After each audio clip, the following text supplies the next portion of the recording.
Hi friends, இன்றைக்கி வீடியோவில் நல்ல சத்தான ஒரு டிஃபன் ரெசிபி தாங்க பார்க்க போகிறோம். நல்லா சாஃப்டான கேழ்வரகு அடையும் இதுக்கு ஏற்ற மாதிரி நல்லா சூப்பரான ஒரு தேங்காய் சட்னி எப்படி பண்ணலான்றது தாங்க பார்க்க போகிறோம். ரொம்ப சிம்பிளாக செஞ்சிடலாம். முருங்கைக்கீரைலாம் சேர்த்து செய்ய போகிறோம். ரொம்ப சத்தாகவே இருக்கும். கண்டிப்பாக ட்ரை பண்ணி பாருங்கள். இப்போ இந்த கேழ்வரகு அடை செய்கிறதுக்கு ஒரு மிக்சிங் பவுலில் ஒரு 2.5 கப் அளவுக்கு, நான் இன்றைக்கி எடுத்துருக்க கப் வந்து 1/4 லிட்டர் அளவுடைய கப்பில் 2.5 கப் அளவுக்கு கேழ்வரகு மாவு எடுத்திருக்கேன். இதில் ஒரு 10 அடைக்கிட்ட வருங்க. இது கூட 1 டீஸ்பூன் அளவுக்கு உப்பு, 1 டீஸ்பூன் அளவுக்கு மிளகுத்தூள், நல்லா ஒரு 2 கைப்பிடி அளவுக்கு முருங்கைக்கீரை ரொம்ப பெருசாக இருந்துச்சுன்னா கொஞ்சம் நறுக்கி எடுத்துக்கோங்க. முருங்கைக்கீரை நல்லா கழுவிட்டு தண்ணி போக நல்லா வடிச்சிட்டு முருங்கைக்கீரை சேர்த்து நல்லா இந்த மாதிரி ஃபஸ்ட்டு கலந்து விட்டுருங்க. இது கூடவே 1 கப் அளவுக்கு பொடியாக நறுக்கின பெரிய வெங்காயத்தை சேர்த்து நல்லா கலந்து விட்டுருங்க. இதில் நம்ம சேர்க்கக்கூடிய தண்ணி வந்து நல்லா கொதிக்க நல்லா சூடாக இருக்க தண்ணியாக வந்து இதில் சேர்த்து நம்ம பிசையும் போது அடை நல்லா சாஃப்டாக வரும். நம்ம எடுத்துருக்க 2.5 கப்புக்கு கிட்டத்தட்ட ஒரு 1.5 கப் அளவுக்கு தண்ணி பிடிக்குங்க. நல்லா கொதிக்கிற தண்ணியை சேர்த்து இது கூட பெரிய வெங்காயம் நறுக்கி வச்சுருக்கிறதையும் நல்லா சேர்த்துருங்க. சேர்த்துட்டு தேவைப்படுற அளவுக்கு தண்ணி சேர்த்து மாவு வந்து பிசைஞ்சிக்கலாம். நான் இன்றைக்கி 1 டீஸ்பூன் அளவுக்கு மிளகுத்தூள் சேர்த்துருக்கேங்க. நீங்கள் அதுக்கு பதிலாக பச்சை மிளகாய் ஒரு 3 பச்சை மிளகாய் நல்லா பொடியாக நறுக்கி சேர்த்துக்கலாம். ஆனால் நம்ம சாப்பிடும்போது முருங்கைக்கீரை எது பச்சை மிளகாய் எதுன்றது குழந்தைங்க சாப்பிடும்போது தெரியாது, ஒரு காரமாக இருக்குன்றனால நான் இன்றைக்கி முருங்கைக்கீரை கூட மிளகுத்தூள் சேர்த்துருக்கேன். மிளகுத்தூள் ரொம்பவே நல்லது உடம்புக்கு. கொஞ்சம் கொஞ்சமாக தண்ணி விட்டு பாருங்கள், இந்த பதத்துக்கு மாவு வந்து பிசைஞ்சு எடுத்துருங்க. நான் இன்றைக்கி இந்த அடை தட்டுறதுக்கு டைரெக்டாக தோசைக்கல்லிலே தட்டிக்க போகிறேன். உங்களுக்கு தோசைக்கல்லில் தட்டுறதுக்கு உங்களுக்கு பயமாக இருக்குது அப்படின்னா நீங்கள் ஒரு க்ளீனான துணியில் தட்டிட்டு அந்த அடையை எடுத்து அப்படியே வந்து நம்ம தோசைக்கல்லில் போட்டுக்கலாம். மாவு இந்த மாதிரி நல்லா கலந்து வச்சுட்டு ஒரு 5 நிமிஷம் இதை அப்படியே விட்டுருங்க. 5 நிமிஷத்துக்கு அப்புறமா நம்ம வந்து அடை தட்டிக்கலாம். அதுக்குள்ளார நம்ம இதுக்கு சைட் டிஷ்ஷான தேங்காய் சட்னி ரெடி பண்ணிடலாம்.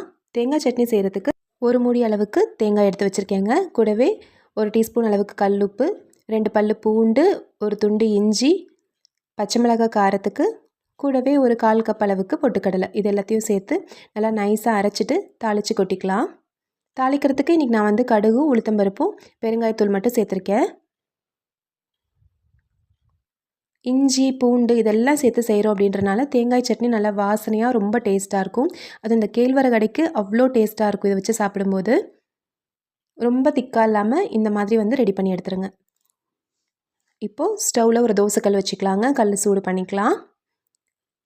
இந்த அளவுக்கு மாவு எடுத்து சிம்மில் வச்சுருங்க. சிம்மில் வச்சுட்டு கையில் லேசாக தண்ணி தொட்டு உங்களுக்கு எவ்வளோ மெலிசாக வேணுமோ அந்த மாதிரி வந்து தட்டிக்கலாம். கையில் தண்ணி தொட்டு நீங்கள் வந்து இந்த மாதிரி தட்டும்போது உங்களுக்கு ரொம்ப ஈஸியாக இருக்கும். அவ்வளோதான். காலையில் டிஃபனுக்கு நீங்கள் இந்த மாதிரி செஞ்சு கொடுத்தீங்கன்னா அவ்வளோ ஹெல்த்தியாக இருக்கும். சுற்றி கொஞ்சமாக எண்ணெய் விட்டு மீடியம் ஃப்ளேமில் வச்சு மூடி வச்சுருங்க. ஒரு 1 நிமிஷம் கழித்து நம்ம வந்து திருப்பி போட்டுக்கலாம்.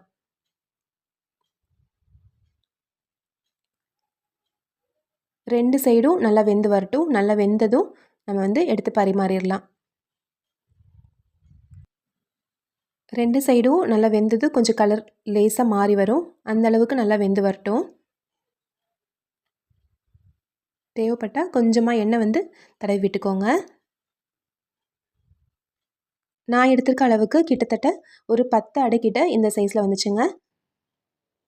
பாருங்கள், 2 சைடும் நல்லா கொஞ்சம் நல்லாவே வெந்து நல்லா சூப்பராக ரெடி ஆயிடுச்சு. இப்போ நம்ம எடுத்துடலாம். இப்போ சிம்மில் வச்சுருங்க. சிம்மில் வச்சுட்டு அடுத்த அடைக்கு வந்து நம்ம தட்டிக்கலாம். பாருங்கள், இந்த அளவுக்கு மாவு எடுத்து லேசாக தண்ணி தொட்டு பாருங்கள், இந்த மாதிரி தண்ணி தொட்டு இப்படி தட்டிக்கோங்க. அப்போ கரெக்டாக இருக்கும். உங்களுக்கு இது கஷ்டமாக இருந்துச்சுன்னா ஒரு க்ளீனான துணியில் தட்டிட்டு நீங்கள் வந்து எடுத்து அப்படியே தோசைக்கல்லில் போட்டுக்கலாம். அவ்வளோதாங்க. ரொம்ப சிம்பிளான டேஸ்டியான டிஃபன் ரெடி ஆயிடுச்சு. டயபெட்டிஸ்லாம் இருக்குது அப்படின்னா தாராளமாக வாரத்துக்கு 2 தடவை 3 தடவை இந்த டிஃபனை வந்து நம்ம கொடுக்கலாங்க. ரொம்பவே ஹெல்த்தி. டாக்டர்ஸ் எல்லாமே ப்ரிஃபர் பண்ணக்கூடிய டிஃபன் இது. 2 பக்கமே நல்லா வெந்ததுக்கப்புறமா நம்ம எடுத்து பரிமாறிடலாம். சூப்பரான சாஃப்டான கேழ்வரகு அடை ரெடி ஆயிடுச்சு. இது கூடவே தேங்காய் சட்னி வச்சு பரிமாறிடலாம். இந்த ரெசிபி கண்டிப்பாக உங்களுக்கு பிடிச்சிருக்கும்னு நினைக்கிறேங்க. பிடிச்சிருந்துச்சுன்னா நம்ம சேனல் ராகாஸ் கிச்சன்